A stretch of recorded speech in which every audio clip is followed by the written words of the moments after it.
करेंगे चौथे नवरात्रे की।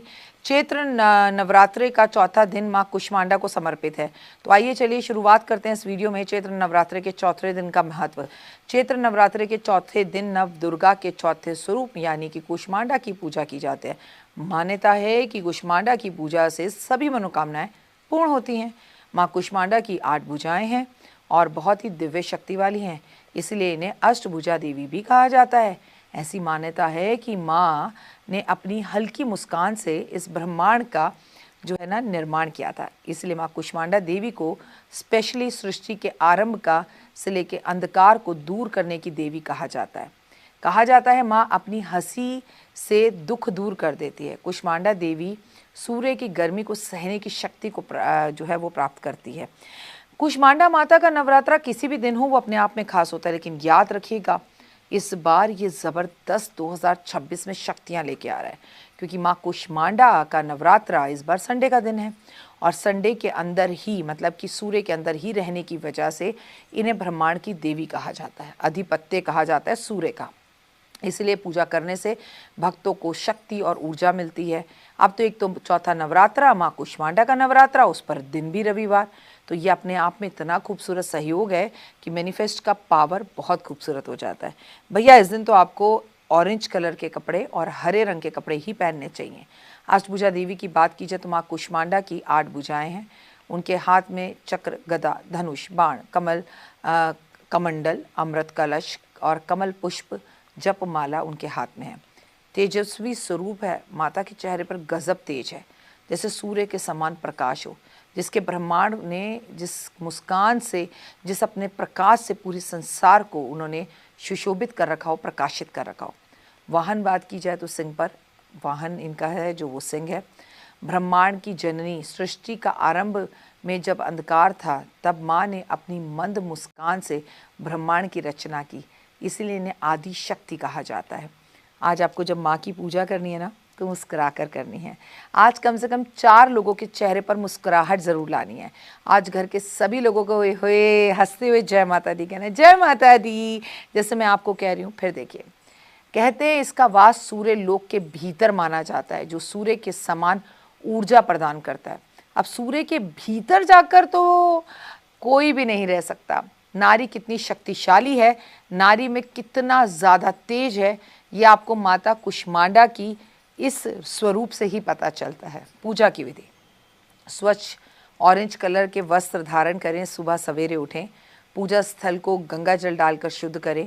माँ कुष्मांडा की तस्वीर या आपने जो माँ दुर्गा की तस्वीर रखी हुई है उसके सामने आज घी का दीपक ज़रूर जलाएं।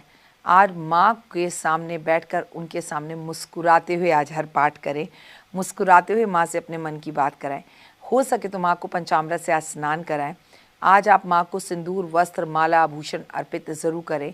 आज आप सुबह सुबह सूरज को मुस्कुराते हुए जल दें, और जब जल दें तो आप तांबे के लोटे में थोड़ा सा सिंदूर ज़रूर मिला लें। माँ कुष्मांडा को कैसे करें खुश? माँ कुष्मांडा को खुश करने के लिए कद्दू का आज भोग लगाया जाता है। कहते हैं आज अपने घर में कद्दू और पूरी ज़रूर बनानी चाहिए, कद्दू से बनी हुई मिठाइयाँ भोग लगानी चाहिए, नारियल का भोग लगाना चाहिए। माँ को सफ़ेद मिठाइयाँ भोग लगानी चाहिए, माँ को सफ़ेद जो पुष्प अर्पण करना चाहिए, ऑरेंज कलर और पीले रंग के पुष्प अर्पण करने चाहिए। माँ कुष्मांडा को खासकर मालपुए का भोग बेहद पसंद है। कुष्मांडा को मालपुए का भोग लगाने से जल्दी प्रसन्न होती है, और इसके साथ साथ दही हलवे का भोग, आप जो है आलू पूरी, हलवा, दही, खीर का भोग लगा सकते हैं। माँ कुष्मांडा की पूजा करते वक्त आप केसरी कलर का पेड़ा, अगर आज आप माँ को केसर वाला भोग लगाते हैं तो बहुत ही जल्दी प्रसन्न होती है, क्योंकि कुष्मांडा यानी पेठे से बना जो है जो बड़ा सा कद्दू होता है उसी से पेठा बनता है। तो माँ को आज जो कद्दू का भोग लगाता है, जो पेड़े का भोग लगाता है, जो कीर्तन में जा जाकर पेड़े का प्रसाद चढ़ाता है, ओए होए उसकी हर मनोकामना पूर्ण होती है। माँ के चौथे नवरात्रे की बात की जाए तो नौकरी व्यापार में सफलता पाने के लिए अगर आपकी नौकरी में लगातार अड़चन आ रही है, व्यापार में नुकसान हो रहा है, घाटा झेलना पड़ रहा है, तो नवरात्रे के चौथे दिन कुष्मांडा को माँ को पान के बीड़े का अर्पण करना बहुत ज़रूरी है। आने वाली अड़चनें दूर हो जाती हैं और जीवन खूबसूरत होता है। हर क्षेत्र में सफलता पाने के लिए अगर आप अपने कार्य में आगे बढ़ना चाहते हैं, तो व्यापार में किसी क्षेत्र में सफलता नहीं मिल रही है, तो नवरात्रि के नवरात्रि कुष्मांडा वाले दिन शाम के समय माता की तस्वीर के सामने मुस्कुराते हुए माँ को पान का भोग लगाएं। आज 3 से 4 चेहरों पर मुस्कान ज़रूर लाएं। नकारात्मक ऊर्जा दूर करने के लिए आज घर में शंख ज़रूर बनाएं। आज आपको पान के पत्ते के ऊपर थोड़ा सा केसर और पेठा रख कर अपनी नेगेटिव ऊर्जा को बोलते हुए कि मेरे जीवन में ये परेशानियाँ हैं, माँ के मंदिर में जाके छोड़कर आ जाना चाहिए। आपके जीवन में मुस्कान है। माँ कुष्मांडा की पूजा से मन निर्मल होता है, भक्ति मार्ग की प्रेरणा मिलती है, माँ का आशीर्वाद मिलता है और आपके जीवन में सुख और भाव आते हैं। चौथे नवरात्रि पर मैंने माँ कुष्मांडा के बारे में बताया, जब उन्हें पेठे का भोग लगाया जाता है, कद्दू का भोग लगाया जाता है। लेकिन क्या आपको पता है आज के दिन कद्दू की बलि भी दी जाती है? जी हाँ, अगर आपके घर में कोई बहुत ज़्यादा बीमार है तो कद्दू उसके सर पे से 7 बार घुमाकर और उस पर थोड़ा सिंदूर रखकर, कपूर रखकर जला दीजिए। उसके बाद इसे ज़मीन पर देकर कसकर तोड़कर फेंक दीजिए। अपने घर के मुख्य दरवाजे पर साउथ इंडियन लोग कद्दू टांगते हैं। आपने देखा भी होगा, मेरे घर पर भी कई बार है, जब मैं हैदराबाद जाती हूँ तो ले आती हूँ, फिर यहाँ दिल्ली में मिलता नहीं है, फिर नहीं लग पाता। लेकिन जब हैदराबाद जाती हूँ, जब अपने घर के मुख्य दरवाजे पर कद्दू ज़रूर टांगती हूँ। कहते हैं ये आपके घर के किसी भी तरह के वास्तु दोष को ख़त्म करता है।